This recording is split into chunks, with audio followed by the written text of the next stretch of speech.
Bharat madam ఇంకోసారి పాకిస్తాన్ మనపై దాడికి టర్కీ డ్రోన్స్ వాడినట్టు తెలుస్తోంది. మరి ఏంటి భారత్ కు వ్యతిరేకంగా పాక్ వైపు టర్కీ ఉండడాన్ని ఎలా చూడొచ్చంటారు? 100% madam. Turkey, China and Pakistan ఒక ట్రయాంగిల్ దేశాలు. ఎందుకంటే పాకిస్తాన్ కి టర్కీ ఐడియాలజికల్ గా సపోర్ట్ ఇస్తుంది. చైనా మాత్రం మిలిటరీ పరంగాను అండ్ డబ్బుల పరంగాను పాకిస్తాన్ కి ఖచ్చితంగా సపోర్ట్ ఇస్తుంది మ్యామ్. అది చాలా క్లియర్ గా మన డిఫెన్స్ ఎక్స్పర్ట్స్ కి చాలా క్లియర్ గా ఈ విషయం చాలా సంవత్సరాల ముందే అర్థమైపోయింది.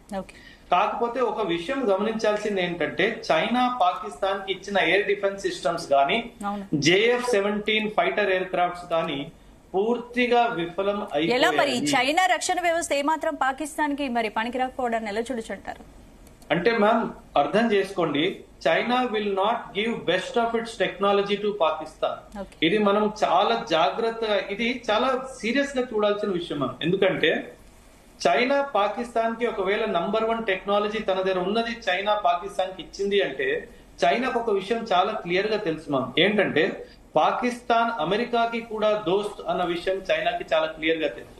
సో చైనా ఏం చేస్తుంది, ఒకవేళ నంబర్ 1 ఎక్విప్మెంట్ పాకిస్తాన్ కి ఇచ్చిందంటే ఆ ఎక్విప్మెంట్ పాకిస్తాన్ అమెరికా వాళ్ళకి ఇచ్చే అవకాశం ఉంది. అమెరికా వాళ్ళు దాని మీద రీసెర్చ్ చేసి దానికి కౌంటర్ వెపన్ క్రియేట్ చేసే అవకాశం ఉంది. సో అందుకే చైనా వాళ్ళు పాకిస్తాన్ కి నా అందేశ ప్రకారము నంబర్ 1 ఎక్విప్మెంట్ ఇవ్వలేదని నేను అంటాను. అంటే POK పై భారత్ దాడి చేసే అవకాశం ఉందా? POK స్వాధీనానికి భారత్ ఎందుకు ప్రయత్నించడం లేదు? మేడం 100% ఉంది అండ్ అది జరిగి తీరాలి.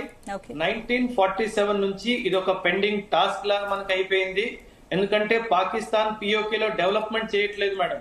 పాకిస్తాన్ POK లో ఎడ్యుకేషన్, వెల్ఫేర్ ప్రోగ్రామ్ స్కీమ్స్ చేయట్లేదు. వీళ్ళు జనాలందరినీ ఉగ్రవాదుల్లా మారుస్తున్నారు, వాళ్ళకి ఆయుధాలు ఇస్తున్నారు, వాళ్ళని drug trafficking, weapons trafficking, women trafficking కి వాడుకుంటున్నారు.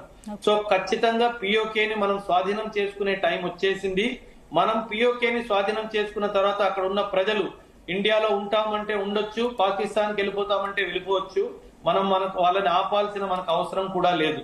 కాకపోతే ఆ భూమి మనది, ఆ స్థలం మనది. POK కి చెందిన ఒక్క ఇంచు కూడా పాకిస్తాన్ కబ్జాలో ఉండాల్సిన అవసరం ఇంకా లేదు. సార్ ఒకటి, ఇప్పుడు మీరు అన్నారు 2-3 సంవత్సరాల పాటు యుద్ధం కొనసాగే అవకాశం ఉంది.